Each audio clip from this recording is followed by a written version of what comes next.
Today is chapter 16. So last time we went through the chapter 16 is about the Daivi and the Asura Sampat. That means the divine qualities and the bad qualities. Asuras are Rakshas. Asuras are basically, people who are given to material stuff, no morals, those kinds of people. So what is it that what are the values of the Devim values and the Asuri values? This is what the chapter is about. And Bhagwan Krishna said in the beginning, like I told you last time, that it's not as if there is a set of people with only Devi values and only Asura values. It's a Everybody has some of these. And so far in the Gita, he's really talked mainly about Devi values. He's talked about what good looks like, what you should become, who's a Karam Yogi, who's a Jnani, all these things.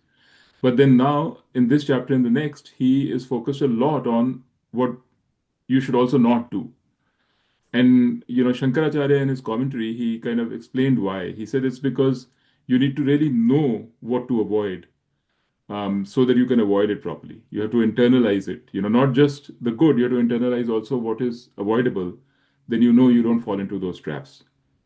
So, in general, what they say is what is avoidable is common sense. Things that you don't want people to do to you, you shouldn't do to others. That's pretty common sense. We all know. But there are certain things which are quite prevalent and easy to sort of fall into. And those Bhagwan has picked up and said, okay, let me share those with you so you guys know what they are. So first he talked about the Daivi Sampat.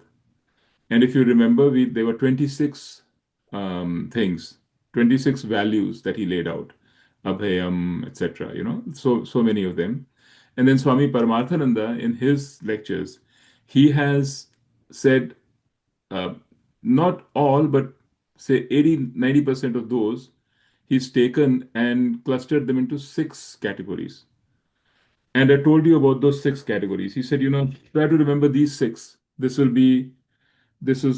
good. This is good enough. You get the gist of what is being said.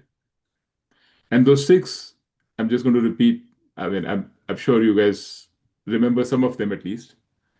The first one he said was self-confidence, right? Which means you shouldn't feel like, this pursuit, मैं तो कुछ भी नहीं हूँ. This pursuit is too big for me.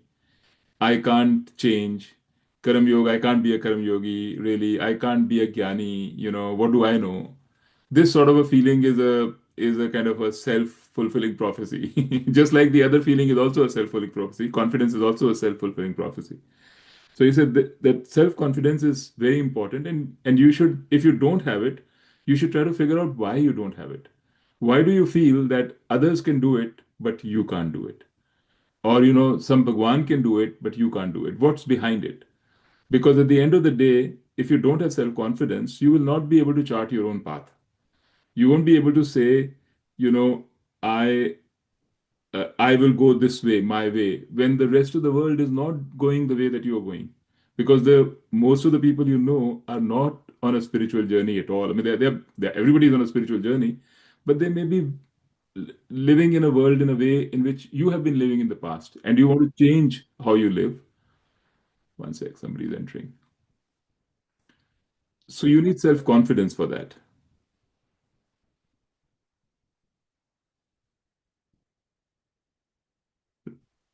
Rajiv, that's you. I figured it must be you.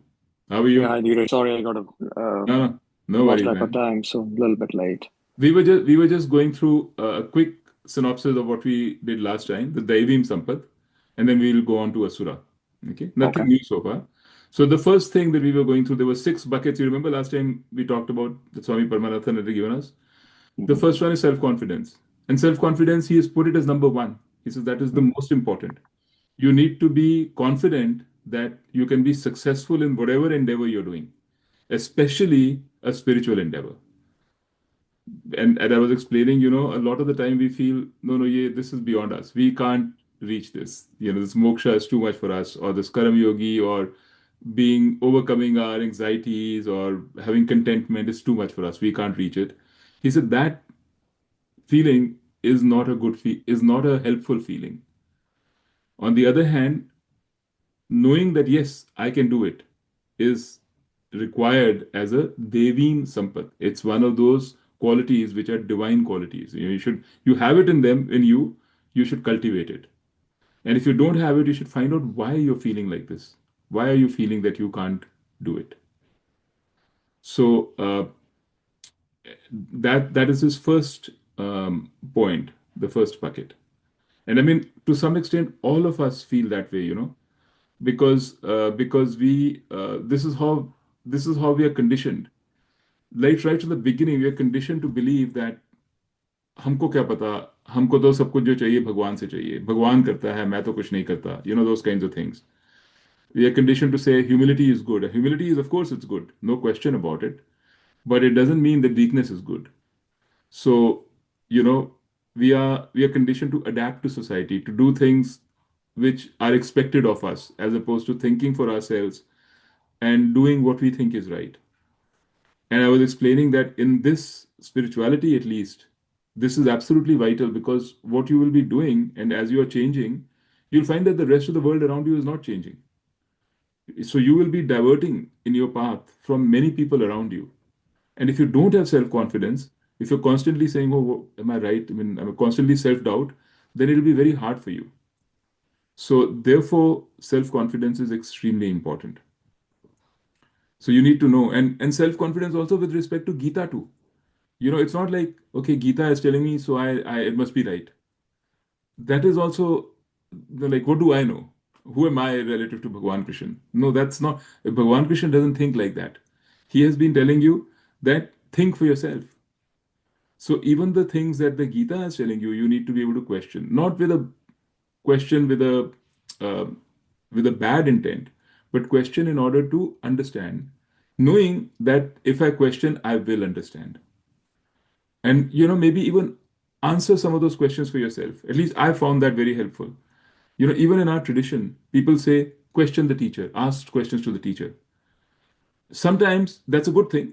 Sometimes it just makes you lazy, because there are a lot of things that you can actually answer for yourself. The idea is to pose the problem to yourself and try to find the answer. Because not pose the problem and ask the teacher for an answer. Both are, some problems you can't solve, but generally speaking, try to resolve problems. And for that also you need self-confidence. You have to say, okay, I can understand this teaching. I can figure out the path. I can figure out what this means, and I can commit to it. And if you make a mistake, that's fine. Just make a mistake, move on. You learn. That's okay too. Out of 10 times, one time you might make a mistake. You might understand things wrong.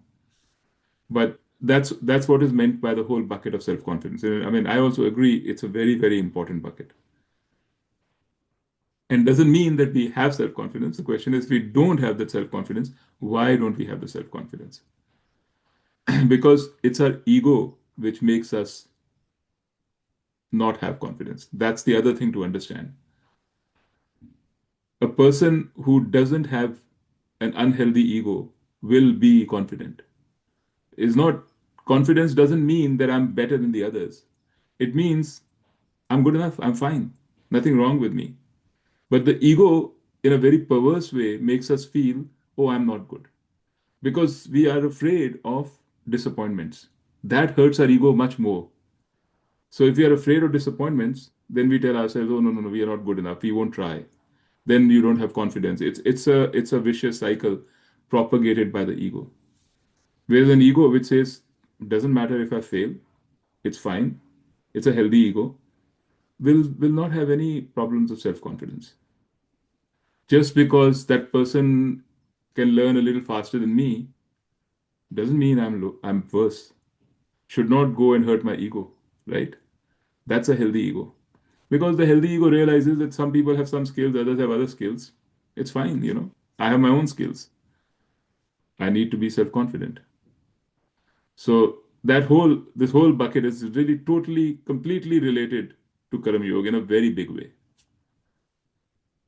You as you start questioning your your own reactions, as you start questioning your anxieties, your doubts, um, this will come up.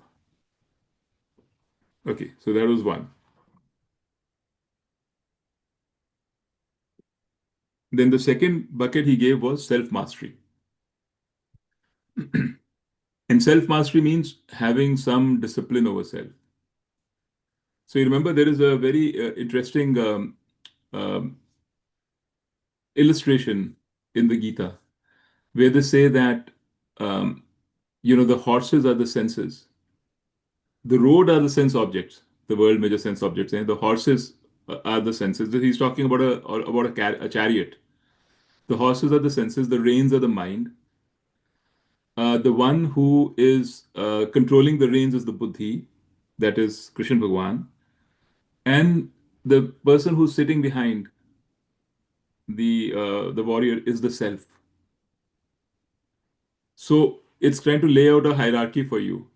They're sort of telling you how things should be. It's that the self is the director, right? In a way.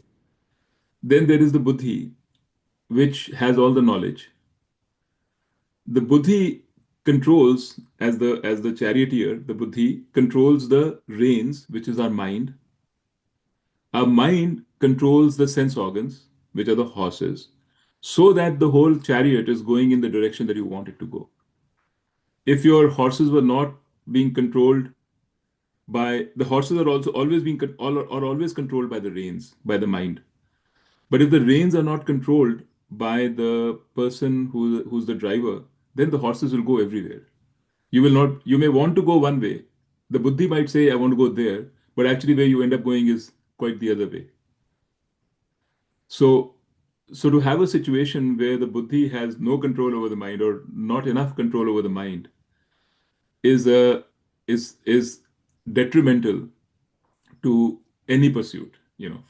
Far more so spiritual pursuit, to any pursuit. So this is the second idea of the self mastery. So having this self mastery and developing some sort of self mastery and self discipline is a helpful enabler. So you can think about the Devim Sampat as the enablers, right? And the Asuri Sampat as the hurdles, as the obstacles on this path. So you want to develop the enablers, and one of the enablers is this self mastery. So, and in this, you remember we talked about it last time. For example, anger, you know, it's not that anger, temptation, fear, all these things will come. It's not that they won't show up, they will show up. Mastery is not in saying, I will not allow these feelings to show up. That is not mastery. That is repression. That is psychological problems. Okay? That's not what mastery means. Mastery means once they show up, you can resolve them quickly. So you can figure out, let's say fear shows up, you can take a step back and say, why am I afraid? What is really the reason behind it?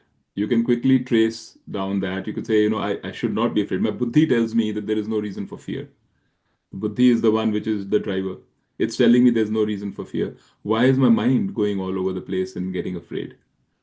Right? That is the question to ask. And over time, what people have said in literature also is that what happens in mastery is that as you are aware of this, just like any other exercise, it's like an exercise. As you are aware of this, you practice it, you find that your resolution time becomes quicker and quicker.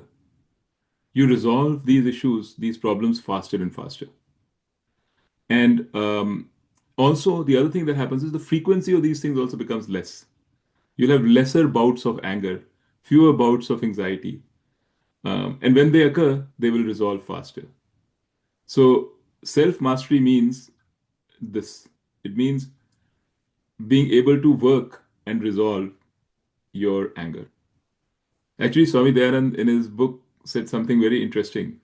He said that any war, any fight begins with a war in the mind.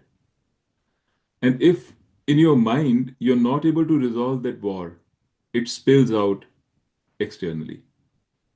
So let's say an anger, you're angry, you uh, say, I mean, Russia is angry with Ukraine. Putin is angry because he feels subjugated or whatever. So first, the conflict is in his mind. The initial start is going to be for many, many years, he'll be feeling this tension and conflict in his mind that I'm not getting a good deal. People are making me for a ride. I have an opportunity here. I will do this, whatever. The conflict is all in his mind. If at the level of his mind he can resolve it, right, then it's over. If he can't, at some stage it will spill out into an actual war. And here, Krishna Bhagwan was telling this to Arjun in his commentary. Um, uh, Shankaracharya said, he said it is very important because this is the reason for the Mahabharat war also. Because the conflicts which resulted in the Mahabharat war were not resolved at the level of the mind by either party. So when they are not resolved at the level of the mind, they spill out into and become an actual conflict in physical terms. So I found that very insightful. And actually, that's all we are doing when we say self mastery. We are saying we are given the mind we have. We can't change our mind. If our mind is prone to certain, unhelpful thoughts, certain issues, whatever, we can't. This is what we are given. This is where we are.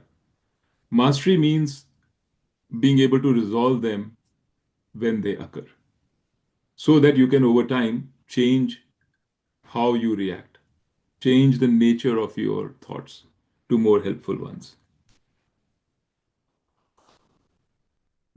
Okay. So this was bucket number two. Then bucket number three, he said, was self integrity. And self integrity means it's kind of similar. Now we are going to have different ways of looking at the same thing. Self integrity means there's no gap between what you're thinking, what you're saying, and what you're doing. Integrity. This is what integrity means. Integrity doesn't mean that I do the right thing. Integrity means I do the thing that I say I'll do, that I think I'll do.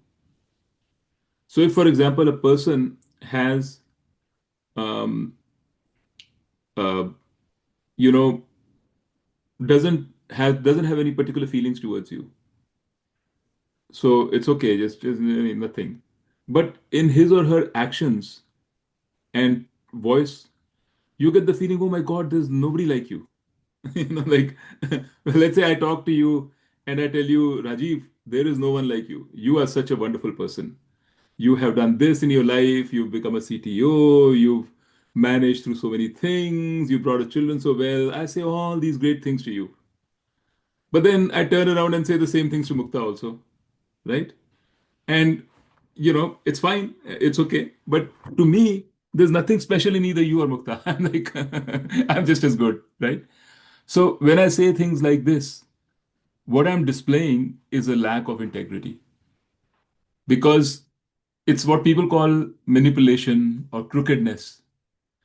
And sometimes we feel in this world, living in this world, that is an essential skill, which is completely incorrect. And that is another reason why you need self-confidence. Because when we talk to each other, I mean, I've noticed it amongst my cousins and all of us, when I go to Delhi, I meet my relatives, they're all like praising each other all the time. Oh, no, no, you're great. And we all think it's very nice. But actually, this is hurting us, not anybody else. It's hurting us because we are we are missing out. We are not developing the muscle of integrity. I mean, we begin to delude even ourselves in this process. We fool ourselves into thinking into believing something that we are which we are not, or something like that.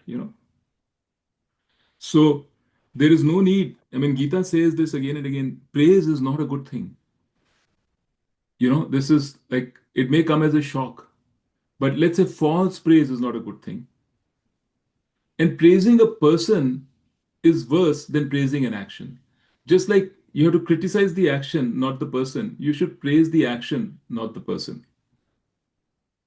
And the reason is because if you'll find when you're doing it, you'll find that behind it is a manipulation that you are doing in your mind. You want to be seen as a nice person, as a good person, as a approachable, friendly person. There's a manipulation there. And then the question is, why do you want to be seen as a good person? What's wrong in you as you are? Like, why do you have to kind of go through all these to be seen as a good person? So this is what integrity means. Integrity means having like so much so that a person should be able to believe exactly what you're saying. That is integrity. It's a very difficult quality. And Arjun, his name actually is from this quality. That means someone with straightforwardness. And what's his name? Shankaracharya has particularly emphasized this point in a seeker, as an enabler in a seeker. Okay. Conversely, the other part of self integrity is, which is actually like a चोई कि तुम्हारे मन में खोट है but you are saying good things, वो तो खैर है ही, वी ऑल नो. बट तुम्हारे मन में खोट नहीं भी है, still you are saying good things just because you want to appear good, because you think that's the way society runs, is also a problem. That's what I was trying to say. Then the next one was purity, which, like antakarna shuddhi is another sort of name for purity, you could say. Like not having bad thoughts. I'm less concerned about the other three are purity, humility, and compassion. These are, to me, these are derivatives from the first three. They are derived. They come out of the first three. Okay, so purity, just to quickly tell you, purity means, he was talking about both, by the way, external and internal purity. He's saying you should have an environment also which is clean, which is pleasant around you. That affects your mood. If you have flowers in your house, you decorate your house very nicely, the room where you're sitting is very pleasing, it will affect your internal clarity. And that's the claim. I guess, you guys know more than I do whether that's true or not, but that's the claim. And particularly from Shankaracharya. And then he also talks about the internal shaucham, internal clarity, purity, which is, try to avoid things like calumny, which you remember was the last, which is try to avoid talking ill of others, try to avoid gossiping, because that is not a helpful, that is not an enabler. That's more of an obstruction. It's like if you are doing it, try to find out why you're doing it.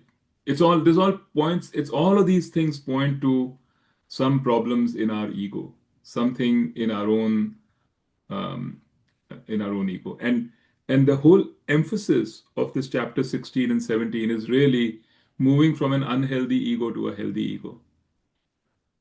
Because you remember we talked about it. In fact, actually, I'll send you an article on this.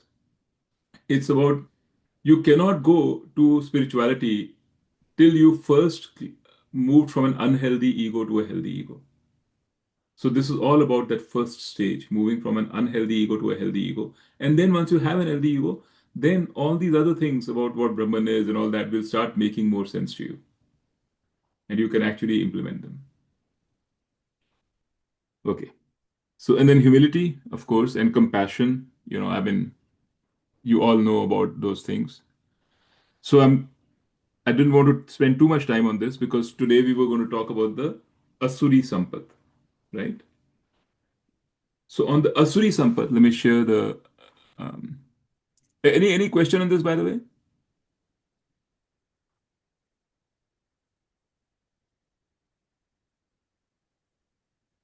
Okay, here.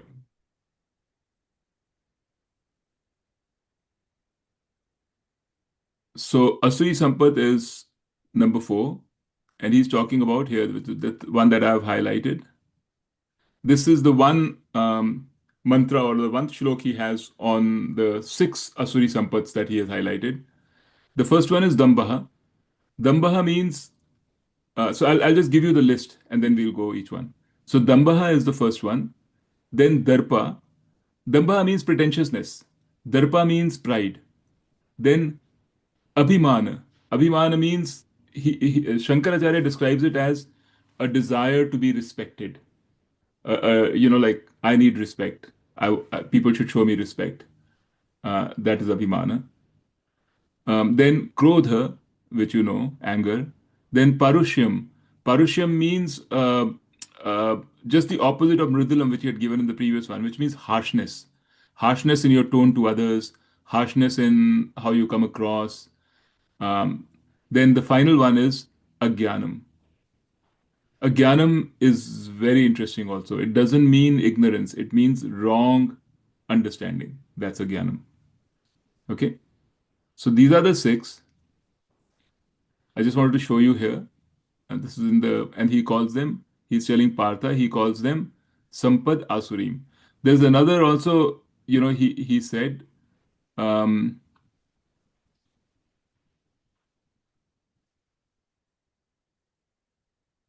sorry, what happened? Okay, anyway, I think I lost it. Yeah, but these are the six. And he also said, I think it was in the shloka, the next one. He said, "Don't worry, you know, you guys, all of you, have the ability to control these Asuri Sampads. Don't get disheartened because I'm giving you these Asuri Sampads. In fact, actually, the rest of the chapter, which is like 20 some shloks, is all about Asuri Sampads. He's given these six, and then he actually describes the people who have them and how they behave, in order to give you a vivid picture of what you should not be like. In fact, actually, I'll read them and I see myself in some of them. And that's the idea. You see yourself in those pictures, and then you tells you, how what you have to change in yourself, what you should change in yourself. So these six. So the first one is Dambaha. And Dambaha he describes as hypocrisy, in particularly in respect to dharma. So, for example, and there are a lot of examples here he gave, Shankaracharya, and he said, people like they give charity. And I know a lot of people, people from my batchmate in IIM and all, who are doing very well, very rich, and they've decided in their life, you know, we've done this, this is what I've achieved. Now is the time to give back. Not because I want to give back to help society, maybe that is part of it, but primarily because now that's how I want to position my image, right? Now I want to give charity, and that will give me a different sort of an image in society. I'll be seen as a person who's charitable. I'll be seen as an elder. I'll be seen as, that'll give me a new kind of influence, a different kind of influence. A lot of charity is actually is driven by that. I mean, I have seen it in my life. I don't know about you guys. That is Dambha, an example of Dambha. Or a person who says, you know, all these guys, they don't know anything. They're ignorant fools. I am studying Vedanta. I am studying Gita. I know a lot better. I know a lot more. इनको क्या पता? छोड़ो ये, that is dambha. That is the pretentious. That is your ego trying to uh, wear a different dress, a different garb, and it's the same ego. It's the same old wine in a new bottle. The bottle looks very pretty and the bottle looks very pious, but the wine is the same. That is dambha. So pretentiousness with respect to dharma. In according to Gita, according to the if you have to have a Daivim Sampad, there is no need to show anything when it comes to your own dharmic nature. If you feel that there is an urge to show your dharmic nature to somebody else, मैंने ये करा, मैंने धर्म के लिए इतना कुछ करा, मैंने इतने institutions खड़े करे, I did this, I did that. That is dambha. That is just abhiman. That is just ego now coming out in a different way in a different field. That's all. So you should guard against it if you find it in yourself. Then the second one he said is darpa. Darpa means pride, which is there in all of us. That I achieved this, I did this. So there's not a lot he said about it, but it's like a it's it's the sign of a inflated ego, right? Similarly, abhiman. Abhiman means a need for respect. In fact, all of them are related. It is your abhiman, the need for respect, that gives you this quality of dambha. You need respect, so you do things to get that respect. So charity is one of those things you will do. It's all in the name of God, or in the name of Karam Yoga, or in the name of you know service to others, in the name of dharma. But it's not really. It is driven by abhiman. It's driven by your desire to gain respect, a different kind of respect. And it's completely understood. It's completely, everybody knows it also. And they're still, everybody's playing the game. It's nothing, nothing which is unknown. No great insights here. But we are all playing that game. And he's saying, recognize that game and have the confidence to step out of it. Have the confidence and the self mastery to step out of it. That's what he's saying. And the next one is Krodh, which we've talked a lot about in the past. Krodh, he said is, I told you also, he mentioned, and this is where he mentioned about the fact that in the resolution of Krodha, he talked about the resolution of Krodha. That is the important thing. So it will happen, Krodha will happen because we have desires, they will not be met, we will get anger. It's the quick resolution.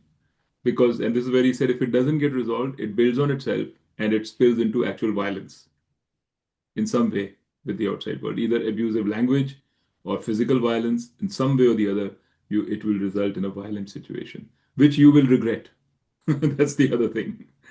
But then you won't have learned your lesson. You'll do the same thing again. That's if you don't resolve your krodha. Then Parushyam is harshness. And here he says, use your words carefully.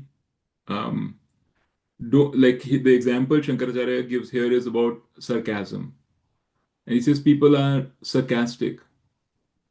And that is the worst form of, um, treating a person. So that's an example of parushyam, sarcasm, where you're not necessarily saying something bad or offensive, but the tone and the manner in which you're saying it makes it very clear that you're being sarcastic, that you are offensive. So you may be saying a nice thing on the surface. Legally, there's nothing wrong. Legally, one cannot hold you for libel or anything like that. But the way that you're saying it is very clear. It's the intention is not good. So he just gave that example of Parushyam. And then the final one is Agyanam, which he spent a lot of time on. So Agyanam, we always think of as lack of knowledge, ignorance. But he says that's not Agyanam. What we have is not a lack of knowledge when we are not gone to Gita. What we have is wrong knowledge. So, for example, he relates to discrimination, Viveka. It's not that we have a lack of Viveka, we have a wrong Viveka. So, the example here that Swami Dayanand gives is he says, when we say, I am insecure, and for my security, I need a healthy bank balance, I need a house over my head, I need a bunch of high level influential friends. That is not a lack of knowledge. You know that you're insecure, and you think that you're going to get security through these things. That is a lack of, that is wrong knowledge. So if you didn't know anything, you didn't know how to gain security, that would be agyanam.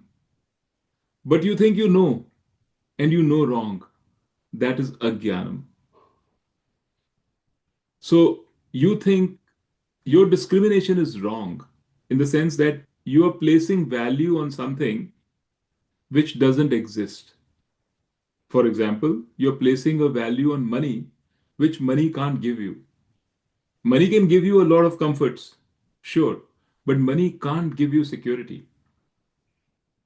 If you think that through money you're going to solve your problems of security, you're incorrect. You're wrong.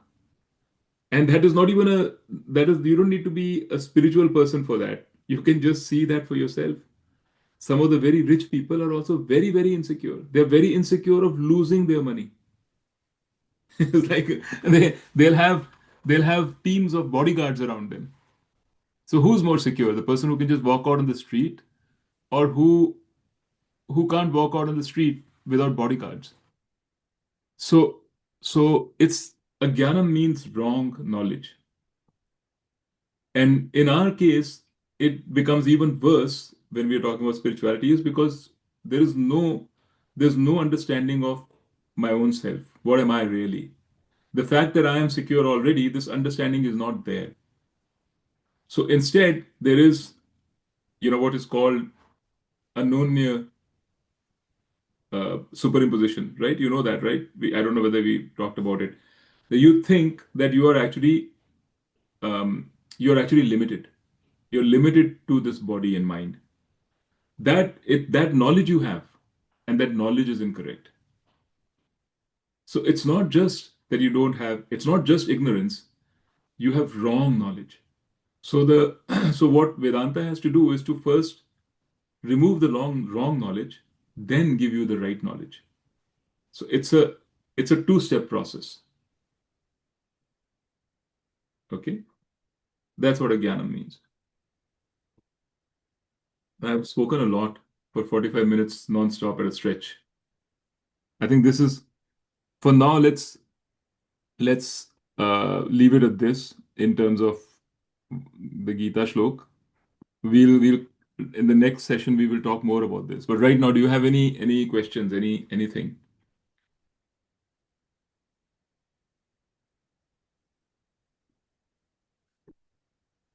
Let me ask you a question then. Actually, that's the next shlok also. The next shlok says that, in essence, that the Devim Sampat, the Devim values lead you to moksha, lead you to freedom and liberation. The Asuri values keep you away from moksha, from freedom and liberations. So do you guys have any sense of why that may be so? Like if liberation means, um, if it means knowing that I'm Brahman, what's what's all these values got to do with it? I can have all these incorrect values and still know, as opposed to, why are they important?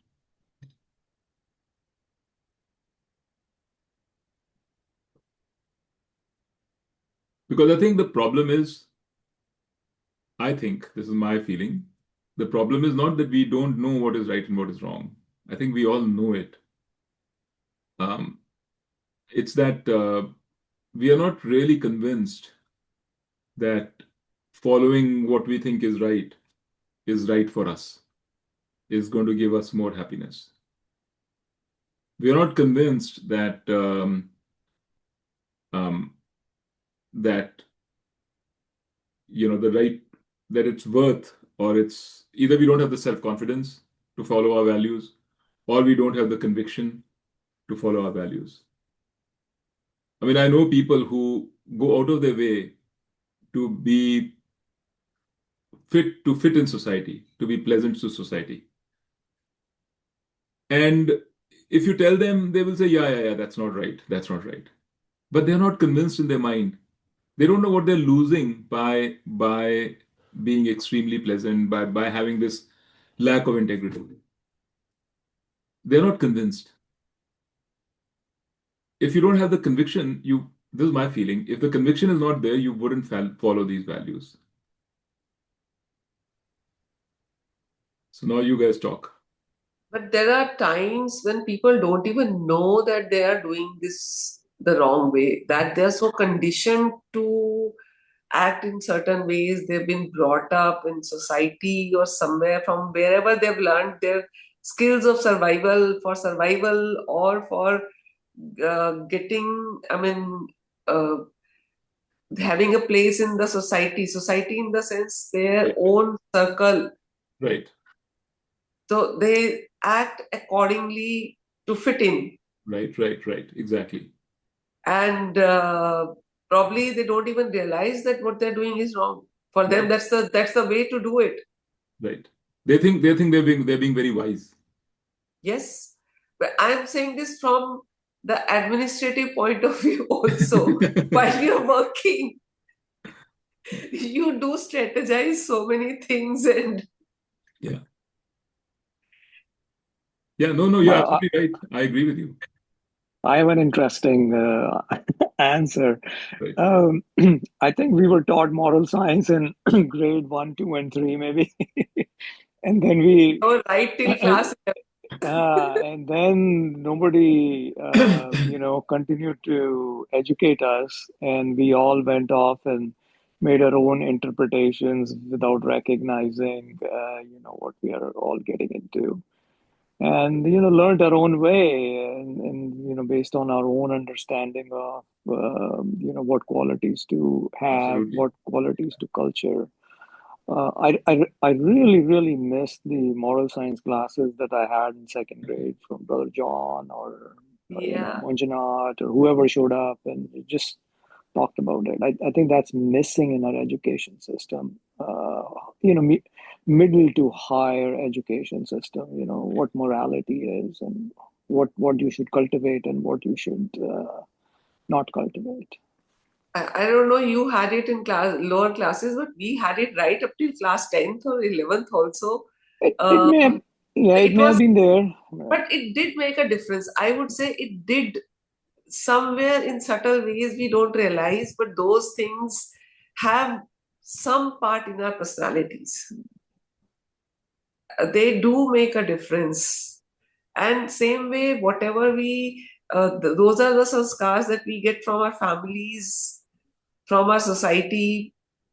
वो सारा कुछ ही इकट्ठा एक personality को develop करता है और अपने आप भी we then we evolve on our own also for our own survival.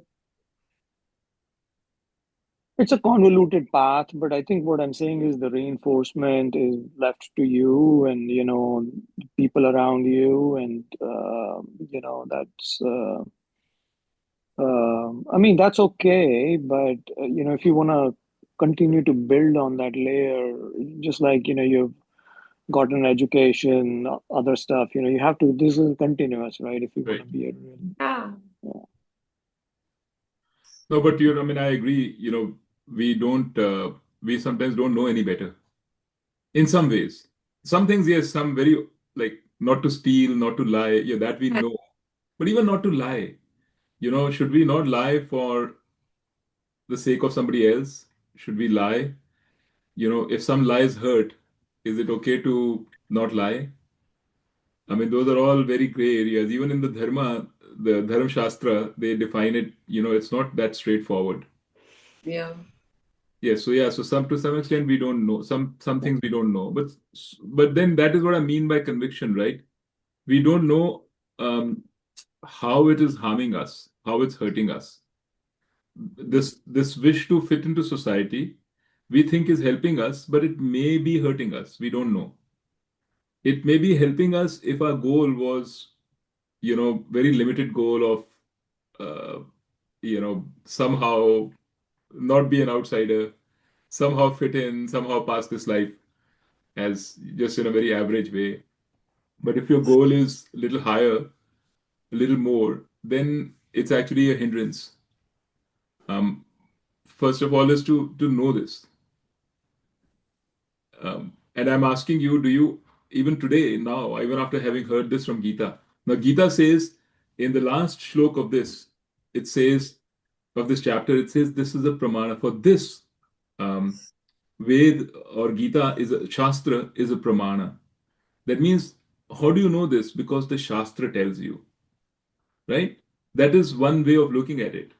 But I think we need to know a little bit more than that. We need to actually know logically that and see the connection. How being, stopping Asuri Sampat, not behaving in the ways which Gita says we should not behave. How does it actually help you? How does it help you in your daily life? And how does it help you in your spiritual life and your pursuit? That we have to know.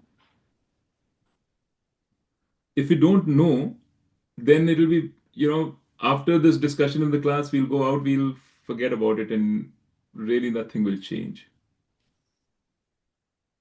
I think the antakarna shuddhi comes from this clarity, purity of the mind to understand, and uh, Yeah. that will make a difference there. Antakarna Shuddhi, we are basically, yeah, I agree. Continue if there's any. But why does Antakarna Shuddhi come from this?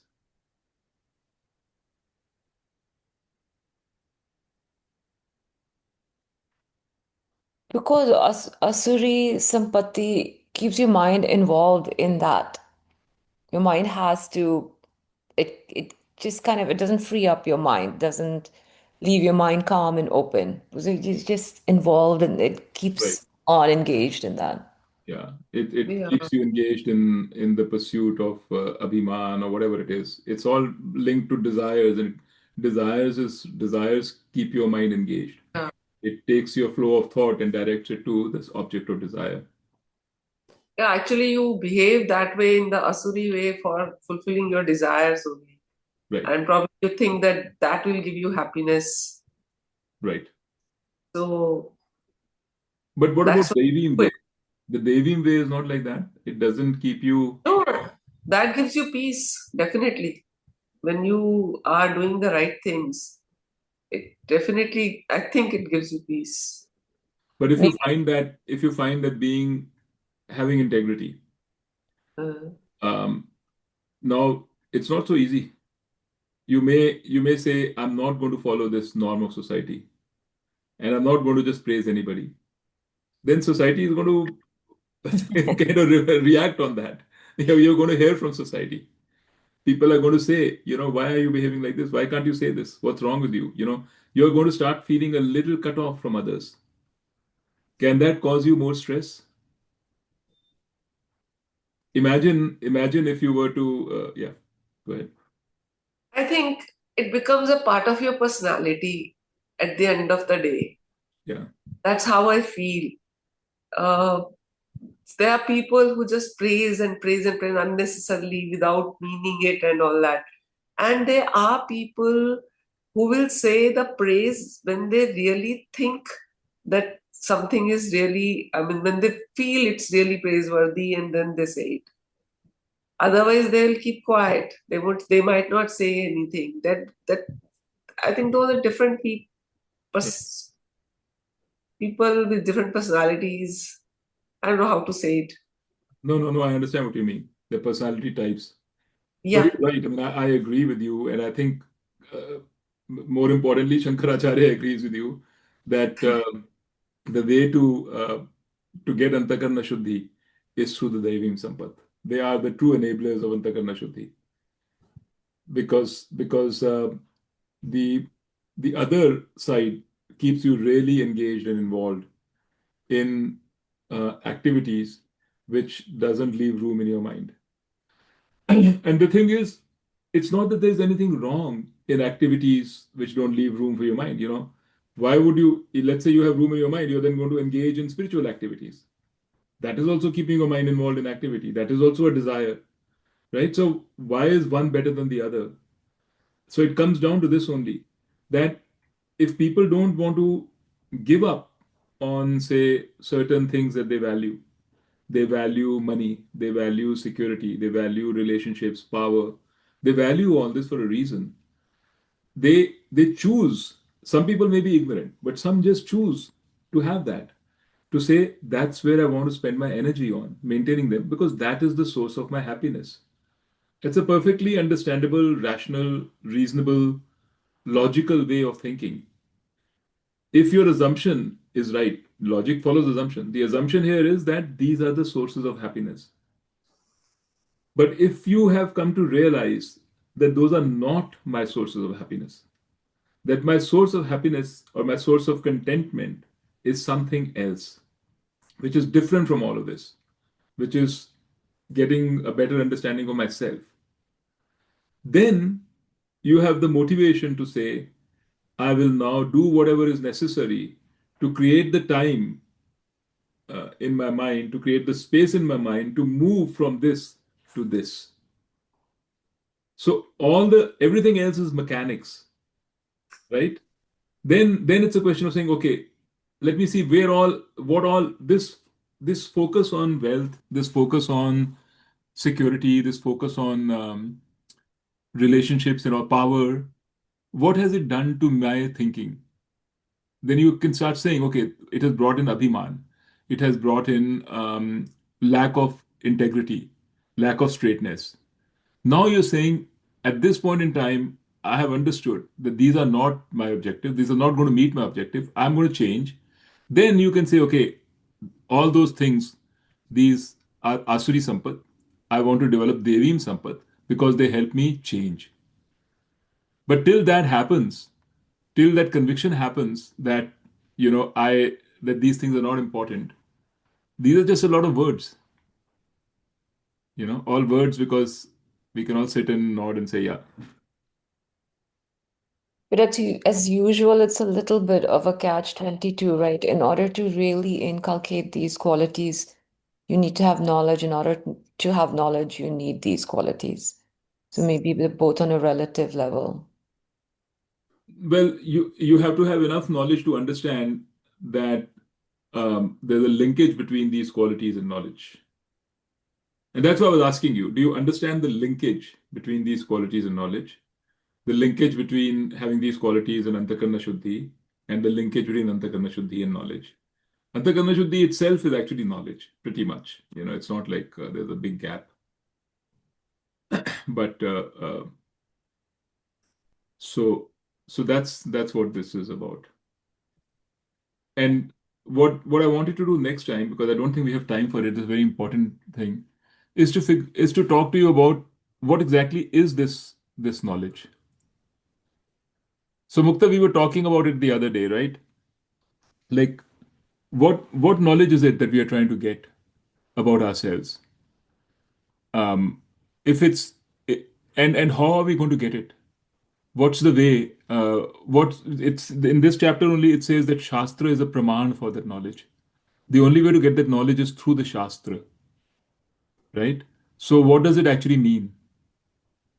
I think if we just revisit that again, then how these things are enablers for that knowledge will become a little bit more clear.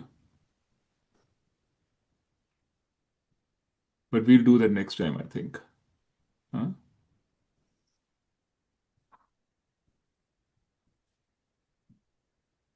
Any other questions? Just You, one yeah, I clarification. was going to say you've been very quiet. Yeah. So, this is related to a point that we were discussing Right. about Devi Sampat, and I think it was about self-integrity. You mentioned how self-integrity is about not having any gap between what you think, what you say, and what you do. Yeah. So, I'm just giving an example and just want to know Right. what is that also be part of this. Like, for instance, we think that we have to do certain things, but Right. then we don't. It's very important for us to do it, but then we kind of not do it because of our laziness or we get distracted by other things. Is that also a lack of self-integrity? Or is it something else? I don't know. I mean, it depends. If it's just laziness, no, it's not. It's just Yeah, lazy. it's not. It's not laziness. Right? Yeah. Self-integrity would be more like, in your mind, you have one intention, and what you're Mm. portraying in your Okay. external behavior is a completely opposite It's of completely different thing. that Okay. is self-integrity. That is a lack of integrity. It's Mm. just a common definition of integrity, right? We say integrity. A person who has integrity is a person who you can trust. Basically, you're saying he means what he says. That means Mm. he thinks what he says. Yeah. That's what Yeah. it means, right? So that's Mm. integrity. And just one more question that I had. We were talking about how it's the lack of conviction that stops us from pursuing, what is right for us. Right, But exactly. then, why don't we have that conviction? Is it because we have not thought enough about it? No, because we have Or, jnanam. That means we have a wrong conviction. We always have a conviction, but we have a mm, different conviction. So the conviction that we have when we are samsari, it's a mm, conviction that by making more money, by having more power, by having more, all of these material things of life, by mm, having more experiences, by seeing the world, all these experiences, mm, these are the things which will give me happiness and satisfaction. These are the things that will mm, give me security. This is our conviction. We may not acknowledge it, mm, but it's our conviction. mm, That's why we're mm, acting like this. mm. So we always have a conviction. It's just agyanam means having a conviction which is wrong, which is a conviction based on ignorance of yourself. Mm. The reason we have this conviction is because we don't know any better. We don't know, we fail to recognize that there is something called me, Atma, Brahman, Mm, mm. that its true nature actually is complete in itself. That Yeah. if we don't have these things, we are Mm, not going to feel insecure. On the other hand, if we are in touch with ourselves, if we actually know who mm. we are going to find that security or that peace which has been missing. That's a different conviction. So you have to change from a conviction which you have today to a different conviction. A different And for conviction that, which we may not have realized yet, but then yes, we yes. we know that's what is So the required. only way, and Mm, Upanishad is very clear on it. The mm, only way for you to move away from your current conviction is mm. by having tried to live a life of that conviction, tried to do your best to make money, tried to do everything, and yet It's realized not. that you're Mm, not getting anywhere. Only when you try and try and try again and again and again over many lifetimes, mm, right? Then you develop the wisdom to say, you know what, this is not working. Then mm, you say, okay, let me step back and look around. Then you're open, like some Gita will say, your happiness lies in yourself. Suddenly you'll say, maybe there's something to that thought. Because this mm, thought, your happiness lies within yourself, is not a new thought. This has been there for ages, and you must have heard it hundreds of times. But most of the time, you would ignore the thought. They'll say, "This is the stupid people. They don't know, right? They don't know what they're talking about." I know that everybody knows. Everybody knows that the way to prosperity, the way to happiness is through prosperity, through wealth, through power. But at some stage, when you realize, having done it again and again, that it's not getting you anywhere, then suddenly, when you hear the thought again, you say, okay, let me just try. Then you try a little bit. Then you listen a little bit more. Then you see, oh, yeah, that's making a little sense. Now, because you're a mature mind, you've realized that now when that tells you that you are on the wrong track, you can say, yeah, maybe it's true, because I didn't find the satisfaction I wanted. Then that conviction develops slowly. So what you have is a jnanam. A jnanam means wrong conviction. What you need is jnanam. Jnanam means the right conviction. So to move from the wrong conviction to the right conviction, it just is a process. And in that process, you'll find because of the wrong conviction that you had, you have emphasized certain Asuri qualities in yourself. You've mm, emphasized things like respect, because you need respect for being powerful. You have to be respected, right? So you emphasize respect. You've emphasized abhiman. That's what this world is about, respect. You look at the politicians, they're all about ego, all about abhiman. This is how the mm, world, this is how it operates. There's nothing remarkable about it. You've emphasized things like dambha. You've tried to create a position in society, therefore you've been charitable.